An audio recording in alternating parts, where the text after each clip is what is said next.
Halo semuanya, kami dari kelompok 2. Kenalkan aku Alex. Nama saya Pierre. Nama saya Anthony. Saya Stani. Jadi sekarang saya ingin menanyakan secara singkat bagaimana awal mula berdirinya usaha ini. Usaha ini tuh pertama kali tuh sekitar di tahun 2000-an ya. Jadi itu pertama kali tuh dari saudara saya sendiri yang bikin toko spray duluan, terus jadi merambat ke semua keluarga yang besar-besar, yang dari anak yang langsung itu yang langsung terjun langsung ke dunia spray ini. Itu sih. Dari mana Anda mendapatkan bahan baku atau bahan produk? Bahan produknya itu semua dari pabrik, jadi semuanya udah barang jadi. Dari spray, bed cover, selimut, karpet itu semuanya udah barang jadi semua. Jadi kita tinggal ngambil doang dari supplier dan langsung dikirim ke buyer ataupun ke distributor. Bagaimana Anda mengatur stok agar tidak berlebihan atau kehabisan? Kalau masalah stok itu kita selalu ada yang namanya pengecekan stok setiap hari. Karena kebanyakan itu semua itu yang beli itu biasanya orang-orang yang mereka tuh mau jual lagi ke online. Jadi mau nggak mau setiap hari itu barang-barang motif-motif itu selalu harus ada. Karena kalau misalkan nggak ada itu berarti kita kehilangan beberapa orang yang membeli ke kita. Bagaimana cara Anda menentukan harga jual produk tersebut? Ini Harga bisa dikasih tahu atau enggak sih? Kalau masalah harga jual itu kita biasanya dari pabrik itu kan biasanya kita untungnya kalau buat ke orang-orang yang mau jual lagi itu biasanya tipis-tipis semua, antara 1.000 atau nggak 2.000. Itu buat yang kalau mereka tuh ngambilnya banyak. Karena kalau misalkan yang ngambil satu satuan itu kan kalau orang yang buat pakai sendiri itu biasanya kelihatan. Jadi mereka pasti yang lebih, ya kalau dibilang bisa untungnya bisa lebih dari 10.000 sampai 15.000 ya. Kalau buat yang mereka tuh buat pakai sendiri gitu. Apakah Anda mencatat laporan keuangan usaha secara rutin? Atau mencatatnya itu manual atau pakai Excel? Kalau pencatatan keuangan itu di mereka itu masih manual ya, karena kan kita bisnisnya itu masih yang agak kuno ya. Jadi mereka itu kalau untuk Excel mereka nggak ngerti.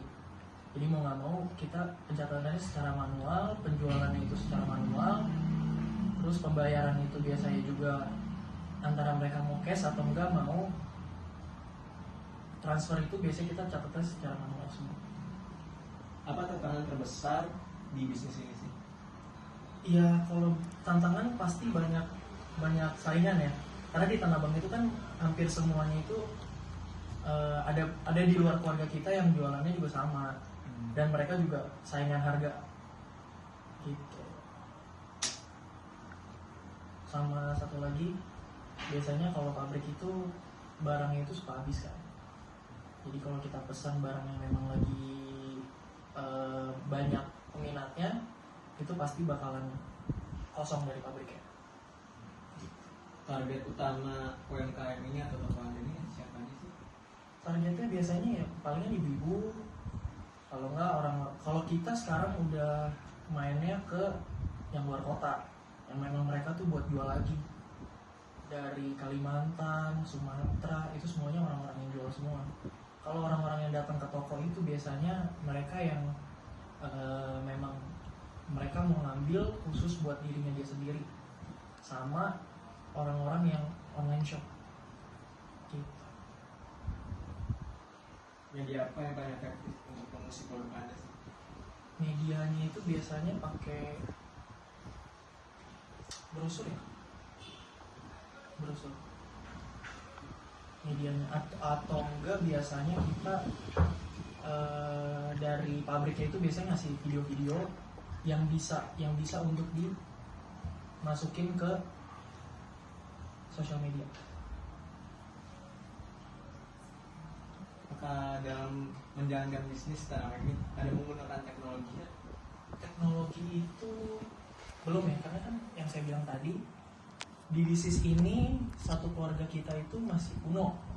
Jadi palingan anak-anaknya mereka yang bikin Instagramnya, mereka yang bikin masalah untuk pemasarannya ke media sosialnya gimana, itu mereka semua gitu. So, untuk sekarang sih belum.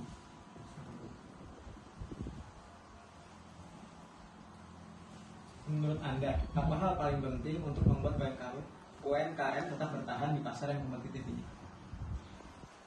Harus punya inovasi baru ya, karena sekarang ini kan pabrik pun juga barangnya sama-sama aja. Kita juga harus bisa tahu barang-barang apa yang memang lagi di trennya itu lagi bagus, sama cara untuk kita jual barangnya itu ke depannya harus gimana, itu juga kita harus tahu.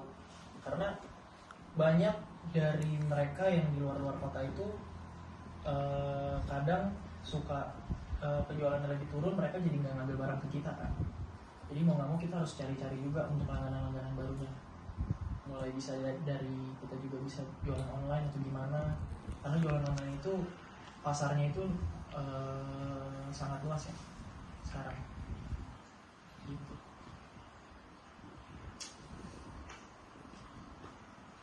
Udah sih, Udah. Ya sekian dari kelompok kami kelompok dulu ya. Kelompok dua. Terima kasih. Asik.